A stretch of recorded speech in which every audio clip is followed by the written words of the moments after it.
Another Desi boy has ascended the global tech high table. IIT Bombay graduate Parag Agarwal is now the new CEO of Twitter after Jack Dorsey, co-founder of the social media giant, resigned from his post. Here's more about Parag Agarwal, CEO of Twitter.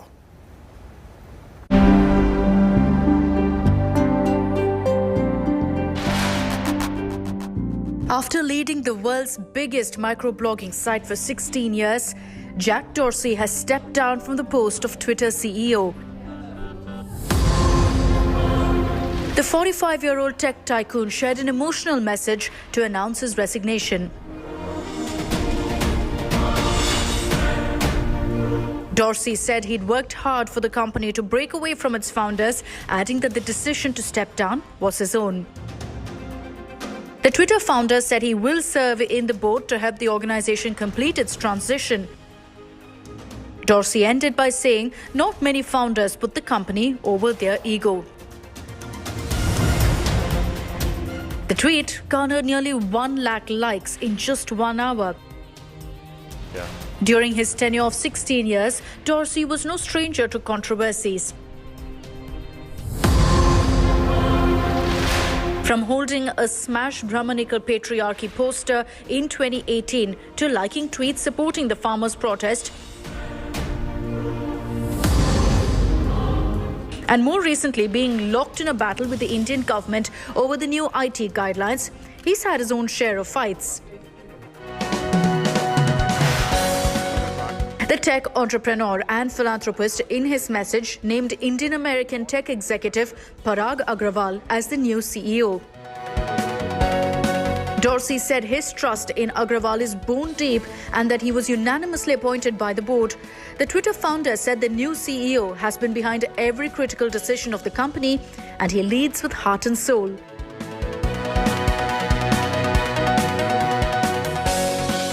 Agrawal took charge by thanking Dorsey for his continued friendship, mentorship, trust and partnership. In an email he wrote to the Twitter team, he highlighted that exciting opportunities lay ahead for the organization. Twitter's newest CEO is an IIT Bombay graduate and has been with the microblogging site for over a decade, overseeing machine learning and AI across Twitter.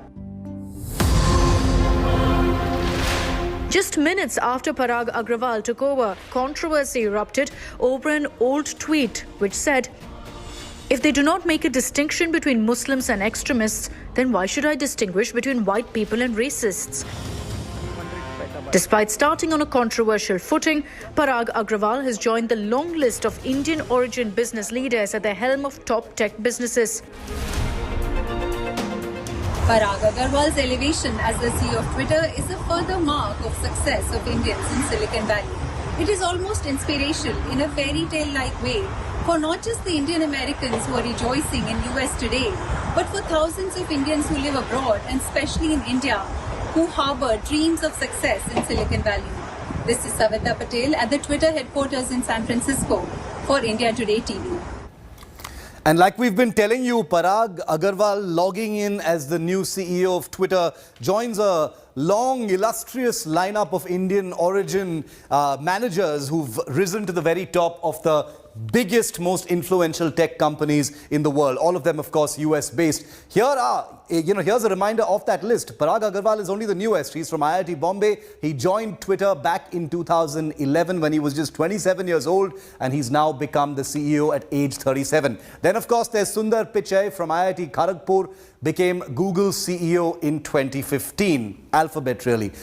Satya Nadella from Hyderabad became CEO of Microsoft back in 2014 when Bill Gates took a role behind the scenes. Arvind Krishna from Andhra Pradesh, West Godavari, in fact, became IBM CEO in April 2020. Shantanu Narayan, the very well-known Shantanu Narayan from Hyderabad, became the Adobe CEO in 2007. Raghu Raman became VMware's CEO in May 2021. VMware is an American cloud computing and virtualization technology company. Then there's Dinesh Paliwal, who became the Harman International CEO in December 2007. Harman International is a global leader in connected car technology. So you've got a whole bunch of Indians who've already set down a template for Indians demonstrating enough excellence to reach the very tops of the companies that they've been employed in. Take a look at this report about all of these amazing individuals, and Parag Agarwal becomes the latest in that lineup.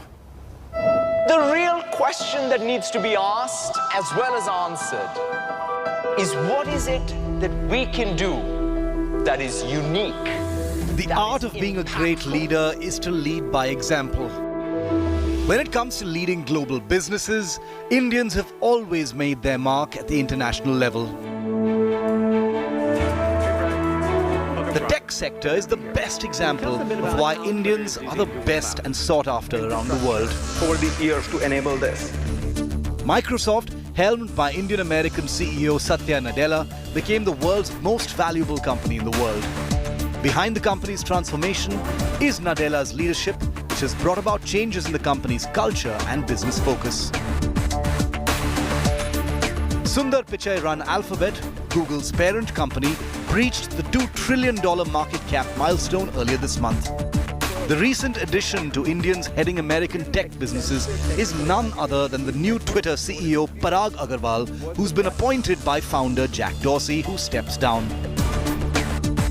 Some of the most prominent tech leaders in the US are of Indian origin, be it Alphabet CEO Pichai, Microsoft's Nadella, IBM's Arvind Krishna, Adobe's Shantanu Narayan, VMware's Raghu Raghuram, and the new entrant to the club, the 37-year-old immigrant from India, Parag Agarwal. This is essentially India on the move, Indians on the move, and it is also consistent with our ambition as a nation to be a leader of technology in the coming decades, in the coming years. So I think what you see in the West and what you see today amongst these students are completely part of one overall story of India as a technology power on the move. How conversation evolves. Parag's appointment earns praise from all over the world. Can read petabytes of data. And Tesla boss Elon Musk said, the United States has greatly benefited from Indian talent. Musk's comment comes as a reply to a tweet by Stripe CEO Patrick Collison, who congratulated Agarwal, who has replaced Jack Dorsey, and pointed out that CEOs of all major tech firms across the globe have grown up in India.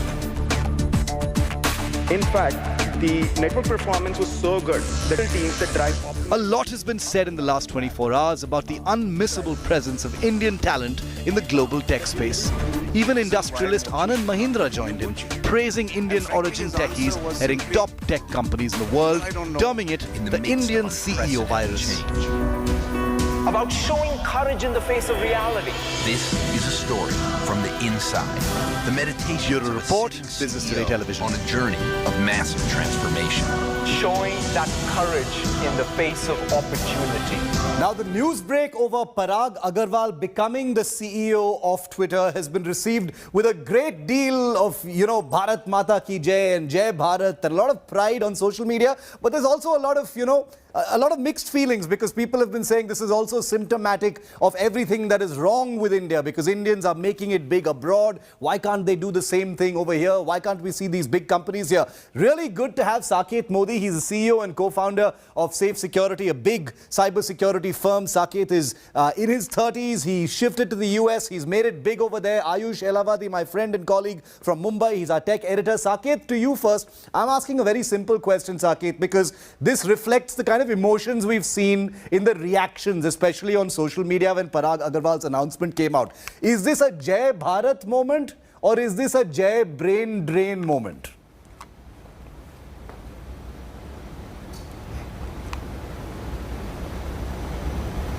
Saket, you're on mute. Apologies for that. You're on mute.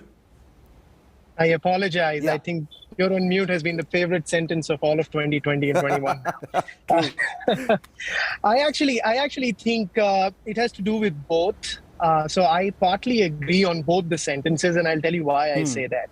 Let's first start with why I think it's a Jai Bharat thing also. India not only is the largest producer of engineers on the planet, it also is one of those rare countries, while producing those volume of engineers, it is going ahead and producing a democracy, an English-speaking nation which can be embraced by majority of the planet which is out there. Because today, most of the examples that you gave in the beginning of this show are, tech CEOs. That means you need engineers generally running the company who understand in first principles how the company works. And because of that, having a base where you get some of the top talent who are engineers, who can speak in English, and who are global in nature, really makes a lot of difference. The other thing special about India, I actually think, because, we have hundreds of people in our organization, it's actually pretty good to get people who have hustled in their life early on. Because remember, the US is a $16 trillion economy, while India is a $2 trillion economy. The difference between the standard of living for anybody who is born and raised in India would be very, very different than somebody who's raised in a more wealthy and a more affluent society, because then, the degree of hustle that you actually do, especially in your early days, which really charts the trajectory of what you do for the rest of your career, or at least how you think for the rest of your career, becomes also very, very interesting. So I would say those are very unique. This is super interesting, because you're talking about the hustle, you're talking about people who've seen hardship, they come from a system that is in many ways loaded against them. I think that's one of the things also that you wanted to say. Ayush, we saw Elon Musk also tweet in response to someone else saying that the US has benefited greatly from Indian talent. Now that is true, but that's also something that's rubbed a lot of people the wrong way, saying, look, Elon Musk has reminded us all that our best have to go abroad to really shine, and all the value that they add is not really benefiting India, it's benefiting some other country. Shiv, who better than Elon Musk to remind us about anything, and that too on Twitter? But it was interesting. It came as a comment to one of the tweets that you read out, which was talking about the top 6 tech companies in the US being headed by Indian origin CEOs. And yes, it was a very pertinent point brought up by Elon Musk, very terse and short in what he said. But there's another side to this as well. For those of us who are saying that there's this brain drain happening, from our tech coverage of the last few months, we've seen through the pandemic, there's this whole bunch of Gen Z, really, very motivated and poised individuals who've gone to Ivy League universities out there and have dropped out in their first or second year to come back and set up a company here in India. There is a reverse brain drain happening as well, and there's all sorts of movement. This is the same country from where Freshworks started and then listed on the NASDAQ. Saket was running a very successful business here in India, and he continues to run a cybersecurity business which spans the world globally. The only point that I want to bring up over there was something that he said about the hustle, which maybe gives us that cutting edge when we do go abroad. And I remember, an American professor tried to coin the term jugaad, and essentially what they came up with was frugal innovation, which doesn't get the essence of it, so to speak.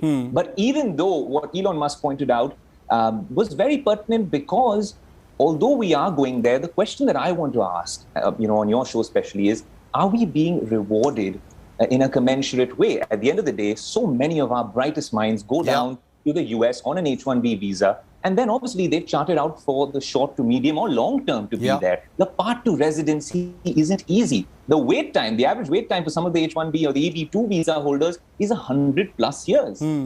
Shouldn't that system be rewarding us a little more in terms of the innovation and the stuff that we've done, and clearly with proven credentials as well? Saket, you're in a perfect position to give us like a quick snap prescription, okay? We'll make sure that the US government is listening. We'll make sure that the Indian government is also listening. Give us 3 or 4 points of things that you would like to see changed, so some of those things that Ayush just mentioned become a reality. That, it's difficult to talk about, foreign and Indian in this globalized economy. Those borders are completely invisible right now, and the free flow of money. But what are the 3 or 4 things you would change so that perhaps the next big tech story is right here in India? We've seen many unicorn stories, but the next one is actually purely Desi.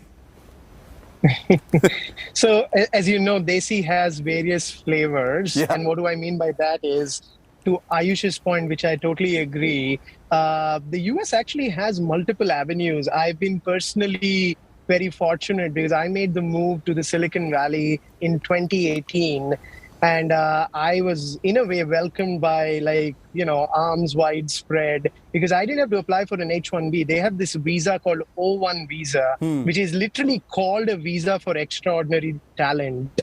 And Wow. I got that visa in 3 days of application. And by the way, remember, these were Donald Trump days. These were not even President Biden days. And the reason I'm bringing that up is that the US actually has some pretty phenomenal ways by which it almost puts a red carpet if you are or you can prove what you're the best at what you're doing, what you claim to be doing. So that's the US. The India, you want to keep this in mind, that while when you say a Desi company, I look at Desi companies in two ways. One can be made in India, made for the world. And I think the best example, I cannot think of something better than Freshworks or Zoho, which are truly made in India, made for the world.